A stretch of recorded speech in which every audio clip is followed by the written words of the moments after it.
Matapos mag-ingay ng SB11 sa pamamagitan ng mga press-con at media appearance kung saan sinasabi ng Bulaga 11 na may kudita muli sa Senado at ayon pa sa kanila ay minority for the win di umano sa pangunguna ni Win Gatchalian kung saan sabi pa ni Ping na mag-expect ng fireworks sa Lunes.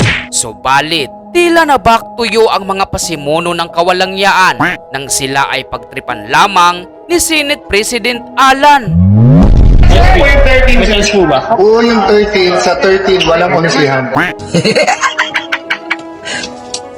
Talo! Sorry.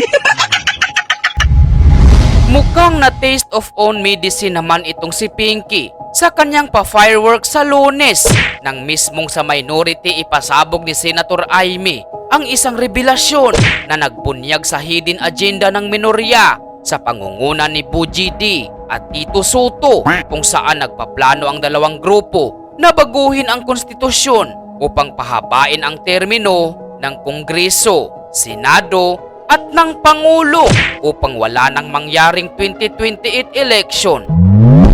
Walang eleksyon na magaganap. Hindi po kami natatakot sa susunod na eleksyon. At ang boto sa impeachment ay refleksyon ng boto sa pagsira sa 1987 Constitution.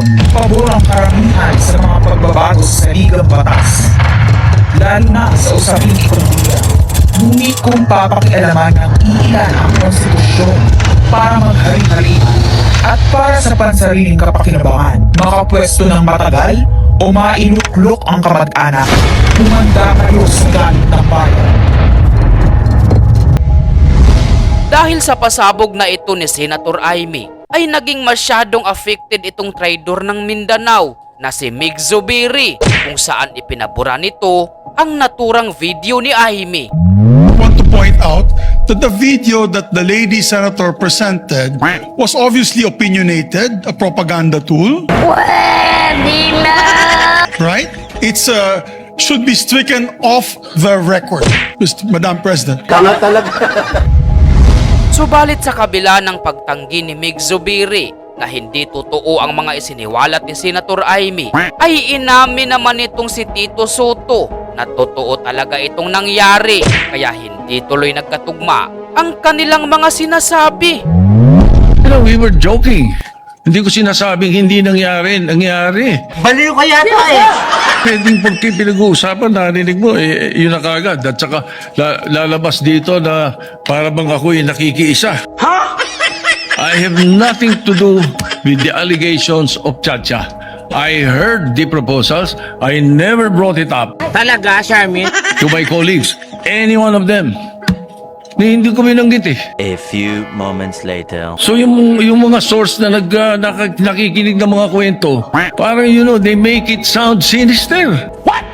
Mag-ingat po tayo sa mga ganong kwento. Hindi ko sinasabing hindi nangyari. Hindi ko sinasabing hindi nangyari.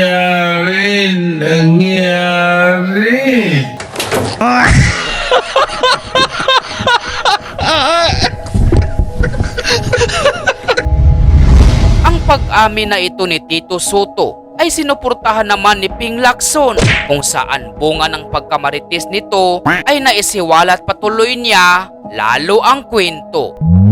And I confirm na probably ako yung sinasabi ni Lito Banayo na source. And I confirm that I witnessed a portion of their conversation. I think present during that discussion, of course, the minority leader, Speaker Boji D, the Deputy Speaker, I think Hernandez, and the former Secretary of the Senate, Dong Mendoza.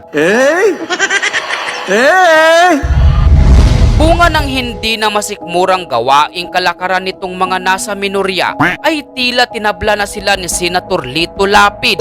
Bagaman tahimik lang ay direkta nitong hindi sinuportahan ang mosyon ni Mig Zubiri at ng kanyang mga kasamahan. Okay.